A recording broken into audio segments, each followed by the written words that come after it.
want to say welcome to WorkHardOrStarveTv. Today I got me a special guest in the house today. Why don't you go ahead and introduce yourself, brother? Hey, what's going on, everybody? This is Datrian, straight out of Dallas, Texas, man. Come here to tell the truth, the whole truth, and nothing but the truth about me. All right, Datrian, you say you're out of Dallas, man. Can you elaborate what part of Dallas you from? I'm originally from Oak Cliff. Another little hood is what they call it out of Dallas, man. Not too big, not too small. Okay. All right, man, I'm going to start off by this, man, right here. I'm going to say, man, can you walk us through your childhood and your upbringing and how the early experiences, you know what I'm saying, shaped your life? Oh, well, my childhood, man, was kind of different than some, I grew up with my grandmother. My mom was around, but she wasn't around. I didn't have the best of everything. You know, my grandmother did the best with what she had, with what she could. So, I'm the one who could tell you about bean sandwiches, tomato sandwiches, anything that Granny had in the refrigerator for us to survive on. That's what we did, and it was pretty cool on the street that I grew up on, though, because it tended to get better before it got worse. It was getting better, but it was a pretty well-rounded childhood, if I must say so. Yeah. Okay. And, you know, in your childhood days, like, kind of run us through your childhood, like, you know what I'm saying, like what school you went to, what you did as a kid. Man, as a kid, uh, I was one who was the sneaky but mischievous. I think in my childhood, I remember one time I was a fire starter. I went to Roger Q Mills, and I can remember one particular time that I don't know what made me think of this idea to run off the Mexicans in my neighborhood, but I lit some fireworks. They had like this big field in their backyard. So me and a partner of mine, we lit some fireworks, started the fire, we walked off, and then we heard this crackling sound. After we heard this crackling sound, it was a big old blaze. I ended up putting the fire out by myself. He went, said he was going to go get some water, but he never came back. And man, let me tell you, Miss Demas with me, Miss Betty with me, my grandmother with me, and my mama with me. Yeah. So you can say that with the term, it takes a village to raise a child. Yeah, I'm from that era. I'm cut from that cloth. Hey, man, and that's, you know what, man, that's kind of good you said that, man, about taking a village. So do you feel like that's what's going on right now? Like, it's not enough helping with the kids. That's why we got all this going on now with these kids. I think the village, when they say it takes the village to raise a child, I think the village is distracted. There's so much going on today, man. You got situations and the term that's floating around, life be lifing, and that's Right. taking a toll on the youngsters in the neighborhood today. Far as you don't have fathers in the home, everybody is concerned with everything else except the village. And this Yeah. becoming to be a very big problem in our inner city community. Yeah, I definitely agree. I definitely agree with that. I feel like more people need to be involved. Exactly. Especially fathers. If Exactly. you're a father, you need to get more involved in your kid's life, no matter if it's a girl or a boy, because the daughters, they need their daddies as well. Right. Because when daddy's not around, they out there, I feel like they out there in the streets looking, for that father figure, and that's why they end up being with the wrong guys. Exactly. See, like my dad, I never really knew who my dad was coming up. It was either uncle this or uncle that, Mr. this or Mr. that. You know, my mama, she did the best, you know, but she had her own demons that she was dealing with too. So when it comes to a father being in the household, I never had that. You know, my grandmother, rest her soul, like I said, she was the father, the mother, the grandmother, the grandfather.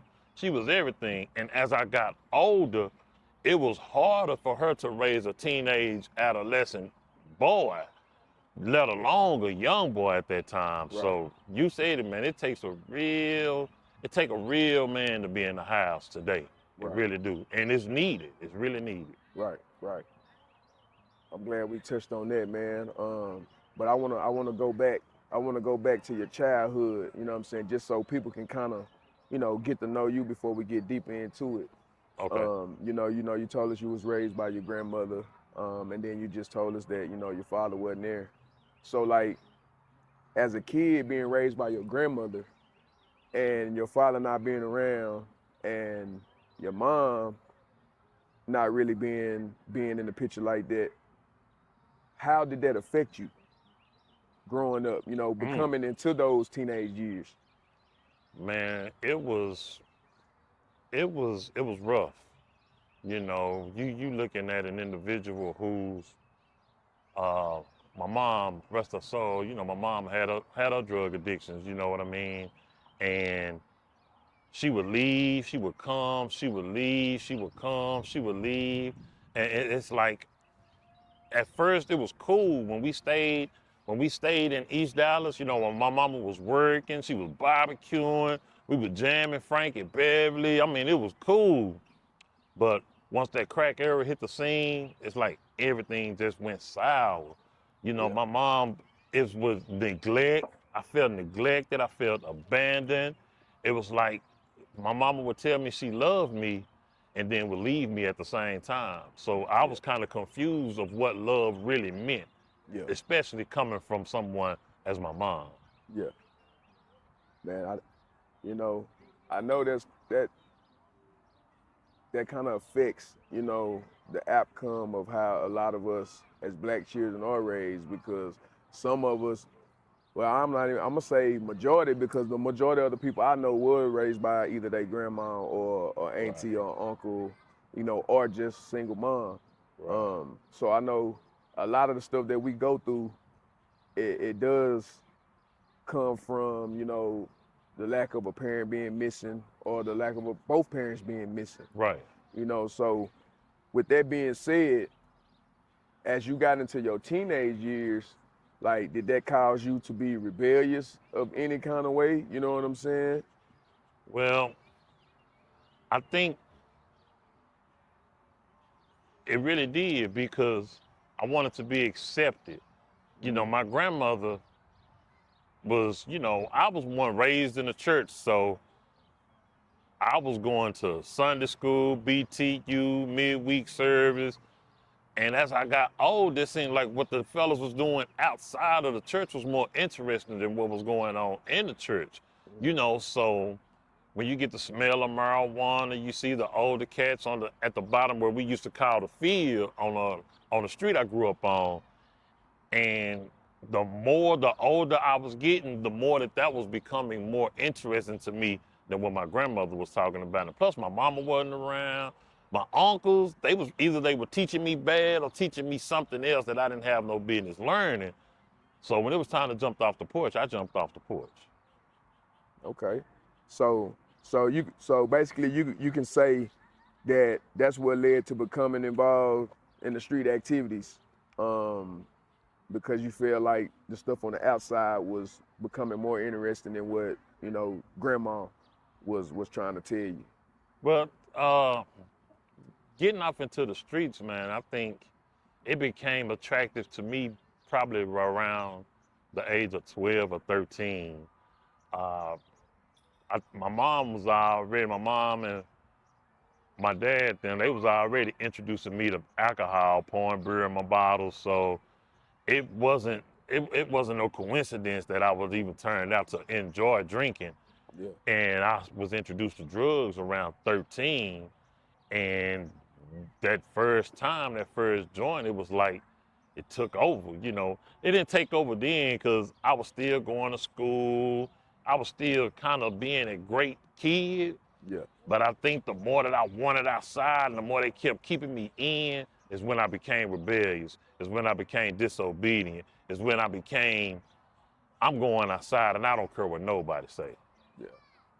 Okay. So with that attitude, did you ever get in any trouble with the law at that age? Juvenile hall, anything like that, youth camps? Nah. By the grace of a loving God, man, I never seen juvenile, never seen boot camp. I probably even went to detention in school probably twice. And of course, that was behind marijuana, but I never seen juvenile, nothing. But I caught my first drug case at 16. I was going to the liquor store at this particular time. And the little chick that I was seeing, she was hanging out with us, and she was actually in a stolen car, which I didn't know at the time. She had took her auntie car. So when the police pulled us over from the liquor store, me being ignorant to what's going on, I had drugs in my pocket. That's how I ended up catching my first felony. Oh, okay. If you don't mind us asking, what drug charge? What drugs you get caught with? I got caught with two 50s. Back then, 50s that was crack. The weights, and I think back then it was like 2.0 or something Yeah. like that. But yeah, I got caught with that. Okay. And then so after that experience with your first drug case, how did that turn out for you? Well, as I'm sitting here thinking about it, my actual first drug case when I got out on pretrial release, when pretrial release was $20, was uh, a time I was actually out of school. If I'm recollecting it, I was out of school when I first started going to jail. I wasn't in school, I was out of school. So I graduated and everything before I started going to jail. Oh, Okay. And my first drug case was a weed case. And I actually got myself in trouble because I lied to the police. I wasn't even driving the car that I was in, and I gave him a fake name, and he found my wallet in the car. So that's how I ended up. And I had like 7 to 10 bags on me, and I bonded out. I was on pre-trial release, and when I bonded out, that's when I knew. When I got that first taste of jail, then I knew that I was ready for the streets. you knew you was ready for the streets, okay. And so now with that being said, there was more times to where you went to jail after that, or did you kind of say, hey man, you know what?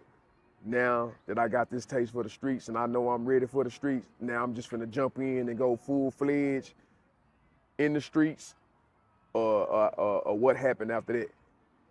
What really got me toward the streets before all that, now I could take you back. Uh, it was because how the hurt that I did to my grandmother, man, that's a lot.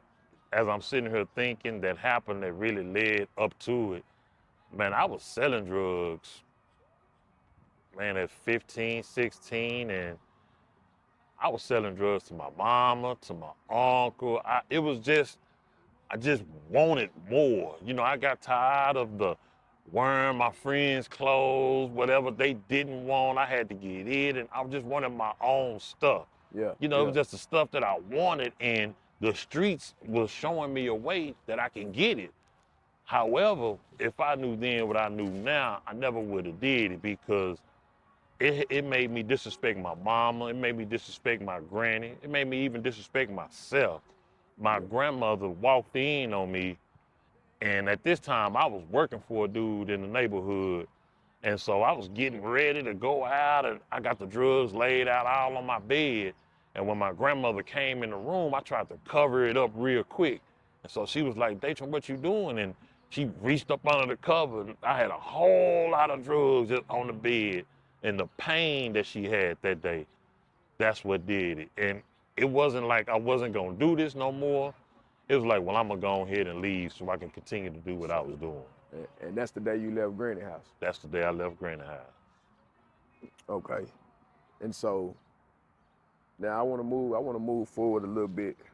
So back to the streets now.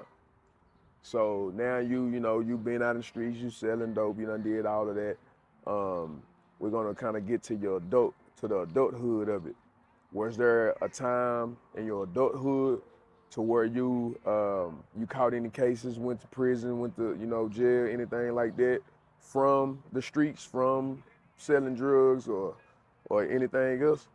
Man, it seemed like they just kept coming. It was like, and all my drug cases I was catching because I was under the influence. Never was I in my right mind when I went to jail. It was always something going on. And most of my 20s I spent in and out of jail. I went to Loose Dairy. I worked at Cook Chill. That's in New Highland. Never went to Government Center. Went to Hutchins. Went to Milton. Went to Ferguson. Did 6 years on Ferguson. I mean, you would think that my upbringing would have been different, but it seemed like the more I wanted to stop, the more it kept calling me. The lifestyle became an addiction before the drugs did. Okay. And man, I want to touch on something, man. You just said something, man, that just sparked something in me, man. You said you did 6 years on Ferguson, right? Yeah. So have you ever heard of the guy OG Percy? Nah, I can't really say that I have. So there's a guy by the name of OG Percy from Fort Worth. He's you gonna have after this you're gonna have to look him up, man. Go on YouTube, look him up, man. He does a bunch of interviews and talk about his prison stories, backgrounds, and the main one is Ferguson unit. He did time on Ferguson unit Uh-huh. and how he was left the keys to Ferguson unit. So when you said Ferguson and you did 6 years, I was just trying to see if maybe you knew about him, if you heard about his name being over there, because he repped the Five Deuce Hoover Crip, Right. and he was one of the enforcers on Ferguson. Right. On Ferguson, man, man, I'm telling you, Ferguson was a blessing. Even though I heard the stories, even though I felt the fear when I pulled up to Ferguson, even when I wanted to get in trouble in Ferguson, I couldn't get in trouble. Even when I wanted to bang, I couldn't bang. It was like God had his angels camped all around me. I mean, the whole time I wanted to fight and couldn't fight. And everybody was like, man, you did that time on Ferguson and you didn't have not one fight? I didn't have not one fight. It actually was trying to fight just to say that I was from Dallas, I'm D-Town, I'm Oak Cliff. But man, it seemed like the Lord just had his hands on me. So I guess it is. So it's safe to say what all the things that we've heard about Ferguson that's going all over the internet, that Ferguson is a fighting unit though. Oh It's a yeah. gladiator unit, Oh is yeah. what they would say. Rocking and rolling, It's what they rocking used to and call rolling, it. yeah, rocking and Right. rolling gladiator unit. Yes, sir. Okay. And so that's the only units you did time on. You didn't do any more time on units in Texas. Uh, a lot of transfer facilities like Dick World. I was on Dick World. I was on Middleton. That's it. Dick World, Middleton, Hutchins, if that count. And then I ended up on Ferguson. Okay. And let me ask you, man, what sent you to Ferguson? Because a lot of people say that to get over to Ferguson, you have to be a bad actor in the system. So was you a bad actor in the system before you went to Ferguson, or was that just the unit that they sent you to? Nah, that was just the unit that they sent me to. I was on 10 years deferred for aggravated assault with a deadly weapon. And I violated with 2 gun charges and another drug charge. And everything went CC, 6666, and they sent me to Ferguson. Mm, okay, man, just threw you in the fire, huh? Man, quick, quick. Okay, man. So that brings me to my next question right there. So, how did your time in prison impact the perspective, on life, relationships, and your personal growth? Man, believe it or not, man, in prison, I knew I wanted something different, but I just couldn't find my way. And I've always had the love of God inside of me. My grandmother, she always instilled that in me. And in prison, I knew I wanted to be different when I came out. And, you know, the stories how they say prison don't do nothing but change you into a better criminal. Yeah. It did, but it didn't, because I still end up in the same spot. You know, I still ended up using more than I did dealing. But in prison, though, man, I actually followed the Islam in prison. And it wasn't because of the religion, it was the structure that the brothers had. You know, it was the deity that they had. I grasped onto that, and I was like, man, that really taught me how to read and actually know and comprehend what I was reading. So the whole 6 years, I did a whole lot of reading. Now, I wasn't saying I was perfect, you know. I Yeah. still had to grind to eat. Yeah. But at the same time, I was in a more disciplined state. Okay. So within that moment, you say you followed the Muslims, right? Because of the structure. So was there a specific moment during that time in prison that prompted you on that spiritual journey, you know what I'm saying, towards God or with the Muslims or whatever? I think it was just, I had the desire to change. I had the desire to be different. You know, I always believed in Jesus. However, it seems like the Christianity, I couldn't follow it. It was like I was still up under that, whatever my mama taught me, whatever my grandmother taught me. And I knew in my heart that that's not what was going to help me now. So I know I needed something. I needed to find my own way. And I knew it had to be a power greater than me. So when I started hearing and watching and observing the Muslim, I kind of gyrated to that way of living. And when I was released, it seemed like my grandmother and everything, it just came back on me. And I was kind of like in a whirlwind, like, what do I do? Who do I follow? So I prayed to God myself and Mm-hmm. started studying myself. You know, the Bible says, study to show thyself approved. So that's what I started doing. Even in the midst of me getting into all the stuff I was getting into, God still found a way to grab a hold on me, and I found my way. You found your way. And when you found your way, what, let me see, how can I put this? What did you do different once you found your way? What did you do different from what you was doing before? Well, it wasn't overnight. It was over time, not overnight, because I got out of prison December 2006. And the moment I got out of prison, I was right back in the streets. But I was dealing more and getting involved more than I was before I went. However, I fell. My drug habit got a little higher. Um, I had a failed marriage. I was losing jobs. I was losing weight. I was losing cars. I was losing respect. There was a lot that took place before the light actually came on. It came on. And once I lost my mother and my mama and my grandmother, I lost them both in the same week. In that same week right there, I felt different. I couldn't cry that day because it was like what I was gonna do now.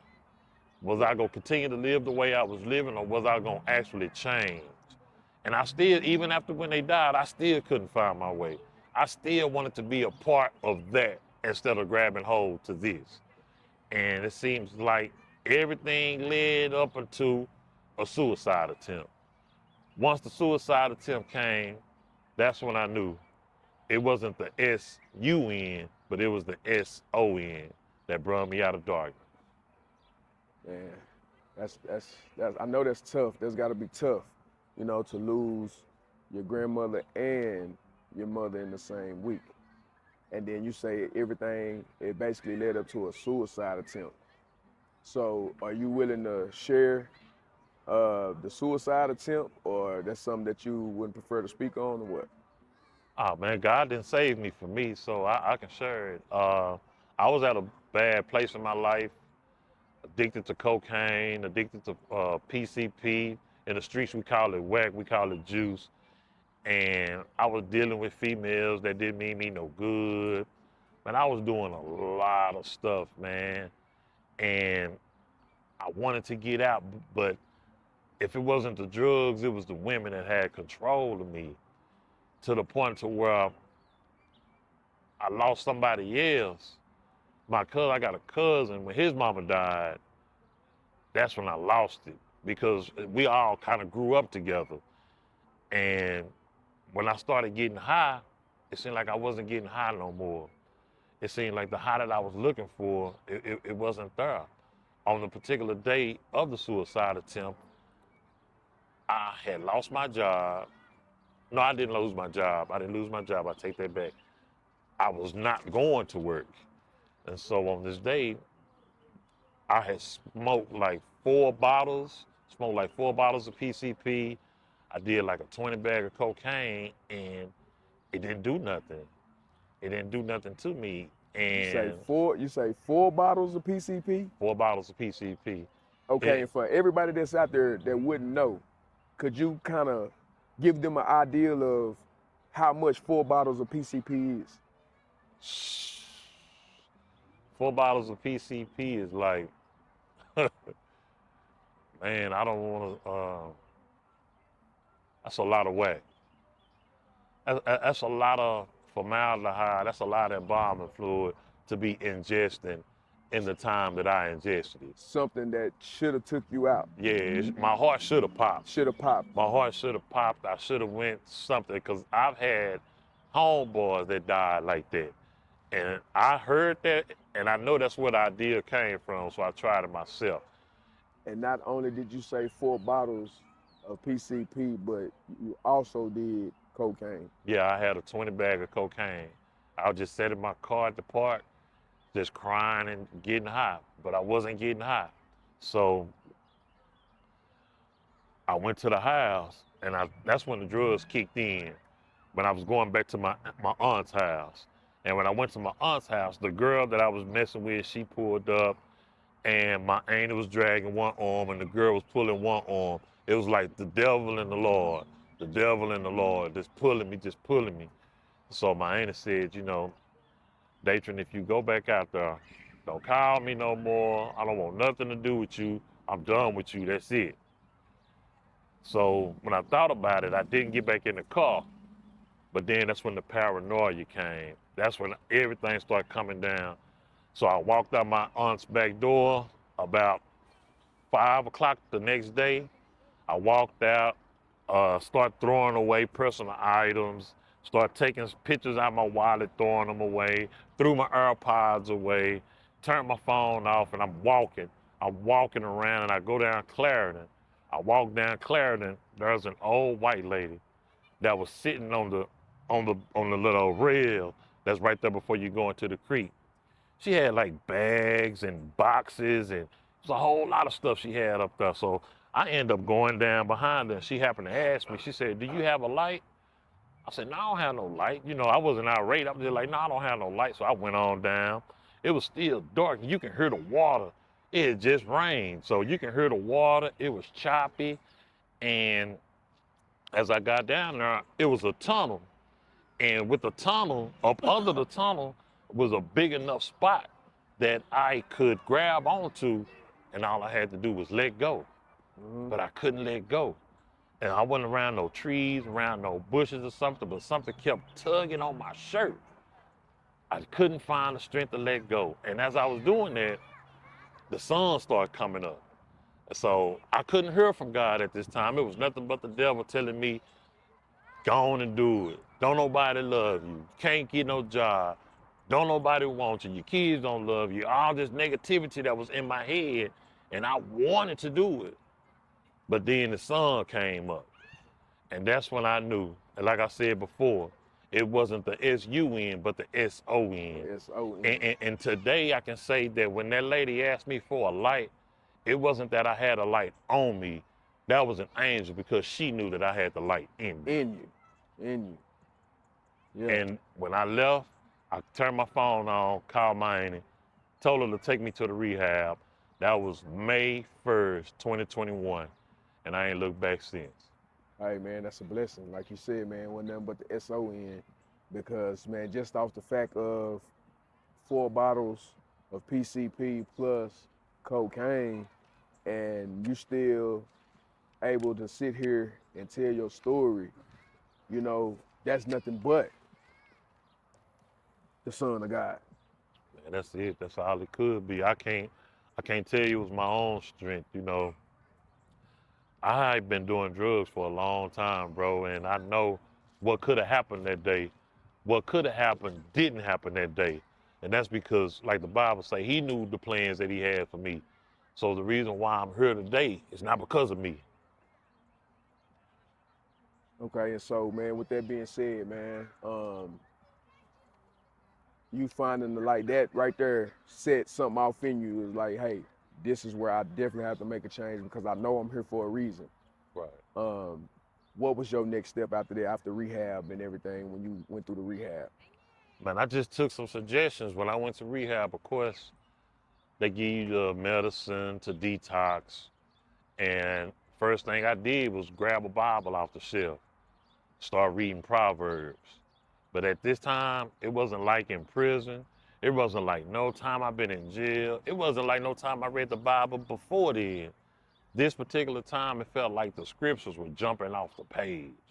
Word for word, I can You receive can it. receive It and was starting to understand. break down. It was starting to be conceived inside of me. I'm talking about from Proverbs 1 to Proverbs 31. I could understand everything that was being read. And once you could understand everything that you was reading in that moment,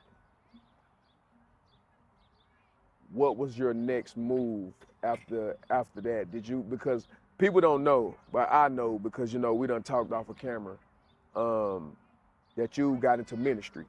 Right. So at that moment, once you was able to understand the scripture and everything, is that what led you to becoming a minister?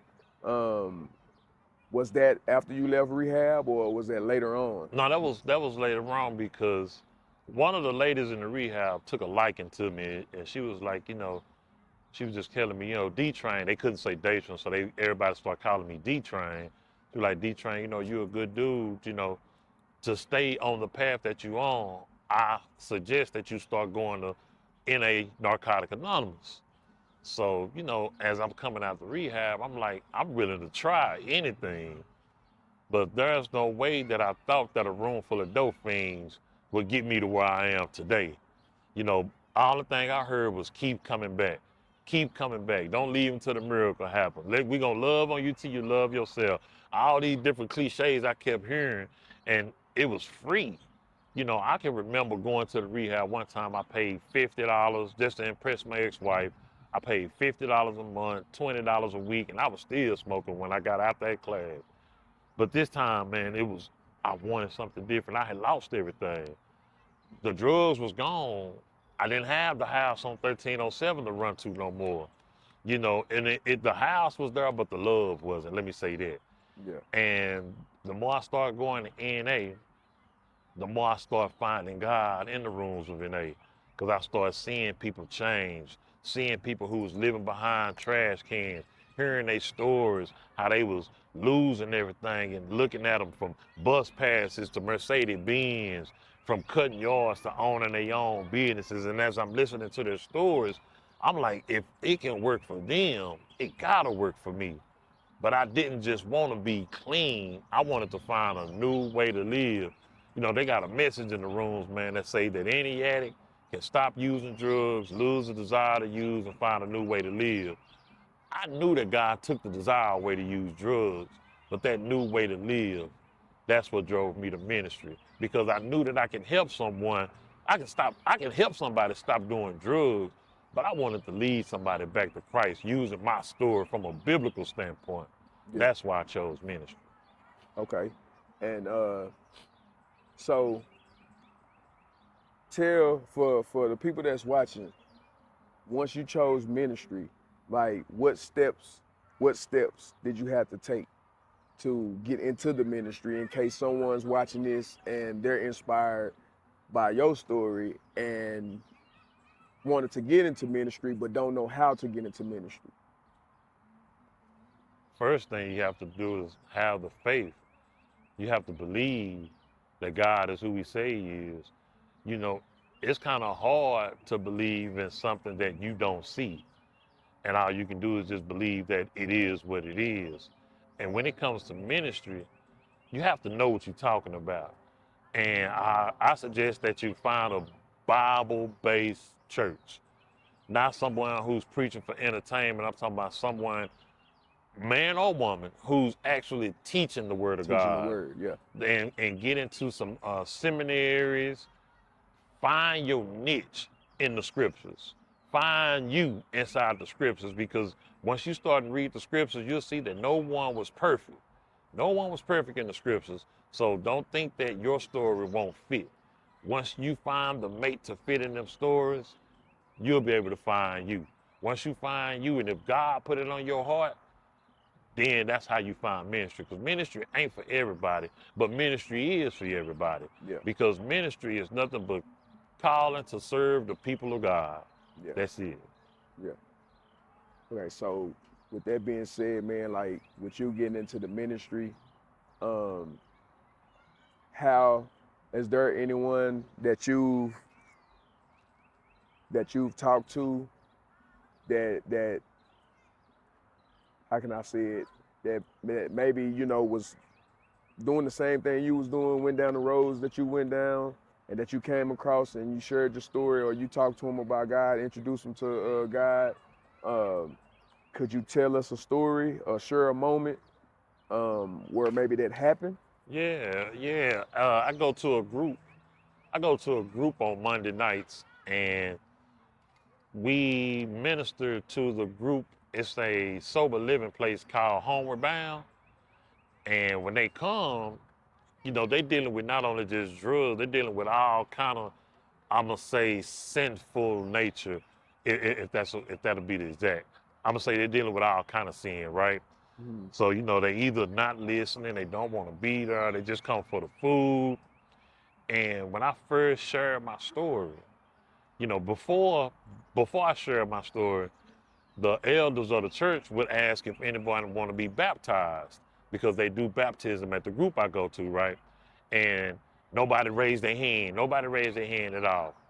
So when I stood up, it was my night to share my story. And once I shared my story, the elders came back out and asked again, did anybody want to be baptized? On this particular night, 4 guys got baptized that night. And ever since then, people always asking me, how did I do it? Is it easy? How do you start reading the Bible? How do I get baptized? What's life after baptism? I get all kind of questions. And it's, you never know when you're being watched, Right. because people want to know God. They want to know if Jesus is the Son. They want to know these things that we talk about, but they don't know how to read. They don't really want to believe. So if you going around and you claiming it and you saying you this and that, your audio have to match your video. Right.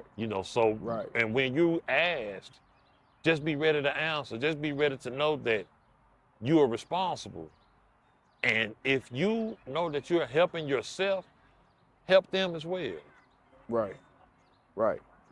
And so with that, I know it's kind of, we kind of touched on my next question, you know what I'm saying? But like, how do you how do you balance sharing your story of transformation while also providing that guidance and support to those that seeking spiritual growth? Man, shout out to my pastor, man, Pastor Chris. Pastor Chris Wesley of Antioch Fellowship Missionary Baptist Church, man. In my ministry and training class, man, he taught me, man, Datrian, be reverent, but be real. And I held on to it, because in the interview, just like I'm doing right now, I told him the same exact thing. I told him what all I've been through. And the moment I told him, that was my resume. After I gave him my resume, I was in ministry. Mm-hmm. And I graduated November 6, 2022. So I was able to be transparent with no filter, because my mess became a message. My life became a testimony. And even when I write sermons, I always insert my life into it, because I know that my story is not my story, but his story. Because if the same God that brought me out, it can bring you out too. Amen. Amen to that. So what what could you tell somebody right now that's watching this that's battling with, if God is real, if Jesus is real, if they kind of playing tug of war. Like, I don't know, I kind of want to go here to see, but then the devil is also telling me that now you need to stay over here on this side.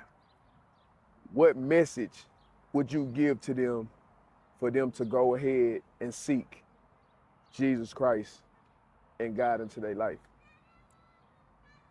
Finding Jesus is something that has to be instilled in you. There's a lot of religion, there's a lot of spirituality, there's a lot that people can believe in. Jesus is the way, the truth, and the life for me. I believe that he hung, bled, and died for my sins. And in order for someone else to believe that, I encourage you to read. I encourage you to get an understanding of your own. I'm pretty sure most people were like me, drugged to church, made to go to church. So you really had an understanding of who God was, but you really just didn't know who God is. So what you have to do is establish a personal relationship with him. And how you establish a personal relationship with him, you have to get intimate with God. Into him you see. You have to get into his word. You have to get into his scriptures. You find yourself when you by yourself. You have to remove yourself from the people, the places, and the things that are distractions to you to ease your mind. In Romans it says, do not be conformed by the ways of the world, but be ye transformed by the renewing of your mind. You got to change the way you think. The way you think. You Yeah. got to change the way you Yeah. think. And for me, sometimes music could be an influence. Right. TV shows could be an influence. Right. Some people you grew up with, you might have to separate yourself from them too, because when God get a hold of your life, where he's taking you, everybody can't go. Everybody can't go. You're right about that, man. You definitely got to change the way you think because, man, even though I'm the one that's standing behind this camera, asking the questions, I also indulged in street activities and stuff myself. But I had to make a change as well, for the better. So you definitely, and that came with changing the way that I was thinking. So you definitely right about that, man. To anybody out there that's watching this right now, like, it's okay. You know what I'm saying? Like, it's okay. But you do have to change the way that you think. And there's nothing wrong with separating yourself from anybody because everybody can't go with you, man. Everybody don't mean you no good. Because at the end of the day, we come in this world by ourselves and we're gonna leave by ourselves. So if you got it, if you playing tug of war, this is what I'm gonna say. If you playing tug of war and you're being pulled this way and this way, hey man, listen to the higher power. Man, there's a movie that I love to share when it comes to my change. God give us a birth date and a death date. It's up to us about that dash in the That middle. dash, exactly. I Exactly. love the movie Matrix because it has a great comparison. Morpheus knew that there was something in Neo, Yeah. but he couldn't make Neo see it. He knew that Neo was the one. He knew that he was the chosen one, but he couldn't make him see it. So in the midst of getting to know Neo, he brought him to a place. And he said, man, I can bring you up out of this matrix. I can bring you up out of what you're in. You can stop running from the agents. You can stop doing all this, and I can bring you to a new way to live. But it's your choice. You can take this green pill, come with me, and I'll show you the best that you've ever had. Or you can take this red pill, and you can continue to run from the agents, keep selling CD, keep doing whatever you was doing. That's how God do us. He don't force it on us at all. and he give us a choice. Give us a choice. Either we gonna do it his way or we gonna continue to do it our way. Right. And we can see the world will make our way look so good, make it look so easy, make it look like it's the thing to do. But don't get discouraged over here if you decide to choose God and things ain't moving the way you want to move, because his ways are not our ways and his time is not our time. Right. So you got to give yourself some grace. Don't beat yourself up. Encourage yourself. Like Peter said, he brings us out of darkness into his marvelous light. So when he got a hold on us, man, yeah, like we have to stay down. I remember my granddaddy used to tell me, and my mama, she still tell me to this day. She say, he don't come when we want him to come, but he always come on time. Right on time. He you know always right on time. And I'm a true believer in that as well as myself. You know what I mean? I done been through the dirt too. See, the Bible say, yea, though I walk through the valley of the shadow of death. When you study Psalms 23, the Lord is with you the whole way. The Lord is my shepherd, I shall not want. He make me to lie down in green pastures. He lead me beside the still waters. He restore my soul. Yes. He lead all that he. Yes. But right there, David take off on his own. Yea, though I walk. Yes. See, that's what happens when we lose focus. We venture off on our own, but God's still there. Just like with me, going to jail, going to prisons, being in shootouts, everything. God was still with me the whole time. The whole time. He don't never force his hand on us. Yeah. He just be waiting, just like the prodigal son. Right. He was standing there waiting for his son to come back after all his son did. He didn't want no smoke with him. He didn't want to fuss at him. He wanted to throw him a big party, man. That's how God do when we come back home. Yes, sir. Yes, sir. Okay, man, I'm gonna ask you this right here, man. What support systems or resources did you find most helpful in your journey, towards your positive change? Was there anybody particular that helped you along the way, or what, man? Could you share something with us? I got, my whole circles have changed. They say if you want to do good, you got to surround yourself with those who believe that you can do good. So I spent a lot of time with a lot of church members. Yeah. I spent a lot of time with people that's in recovery spaces. I spent a lot of time with people that's in outreach spaces. And that's not to take away from nobody that I grew up with, none of my family. I just know what's best for me. Yeah. And in order for me to stay on the path that God has me on, I have to separate myself.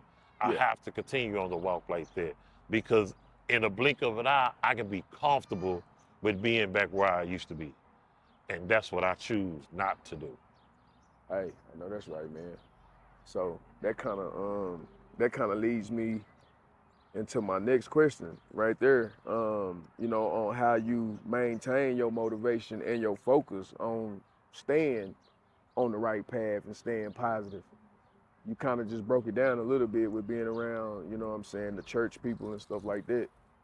Man, it's a saying that I love. They say it's lonely at the top. I never really understood what that meant. But now that I know, you're lonely at the top, but you're not alone. And at my time at my crib, there have been times that I would find myself doing a whole lot of other things that would detour me from the walk that I'm on. And I know now, with my daughters looking up to me, really it's just them. Yeah. Really it's them, man, because before all this, they loved me, but they didn't like the dude that I was. Yeah. They didn't like the dude that I was. And now they call me, they love on me, and man, it takes some humility.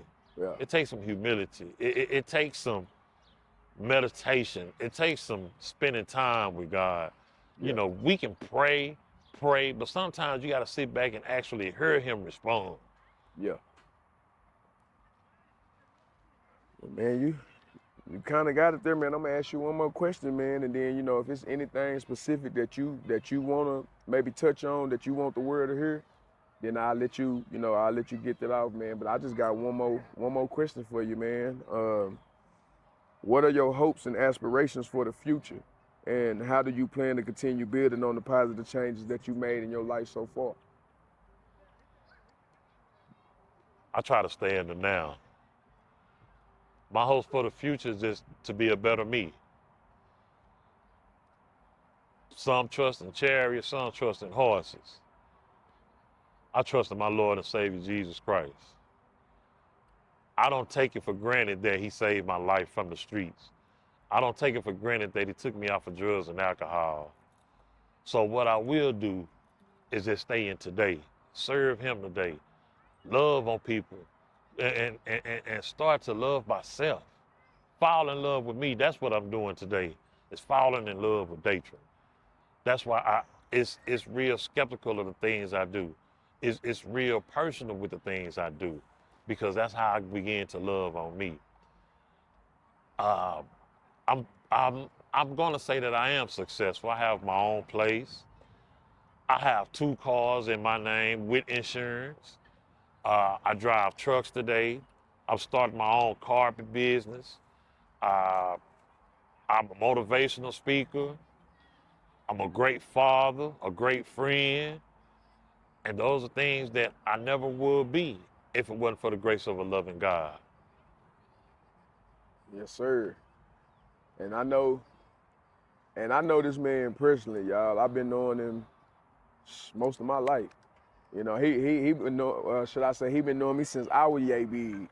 You know what I'm saying? Cause he older than me. You know what I'm saying? So he been knowing me. I've been Right. knowing him. You know what I'm saying? So, and he always been a good dude to me. You know. But yeah, man. But hey, man. All I'm gonna say, I'm gonna salute you, bro. Cause I really love what you're doing, man. And I know where you come from. And to see you where you at now, all I can do, man, is take my hat off to you, bro, and just tell you to keep going, man. Because God, he never fails. And I actually got to hear him preach for my first time. And man, I loved it. You know what I'm saying? I loved it. Amen. To see somebody that you was around when you was in the streets doing wrong, and then to see them in the pulpit preaching the word of God, hey, man, I loved it. So with that being said, is there anything that you, before we get out of here, that you want to touch on that we didn't get to touch on? Uh, one thing I will say, I'll never forget where I come from. I don't have any reservations, and I don't relive, but I reflect. God uses everything for his particular purpose. And the things that I went through, some of the things that I didn't even mention, was designed to make me a better me. I can remember before my transition, people would say, man, I heard about you, Day. That's what they used to call me, man. I heard about you. Man, I heard this, I heard that. And at first that used to bother me, because I don't know if the drugs was making me know it, or was I really worried about what somebody done heard about me. And half the time I was out of my mind. I don't even remember the stuff. But it's a grace of a loving God, man, that forgives. He said he forgive me for all my sins, cast them into the sea of forgiveness. So I don't worry about the old me. The Bible says that therefore, if any man is in Christ, he is a new creature. Old things have passed away. All things become new. Yeah. So I'm a new me today. And if I was to leave anything, I would say just try. Just try.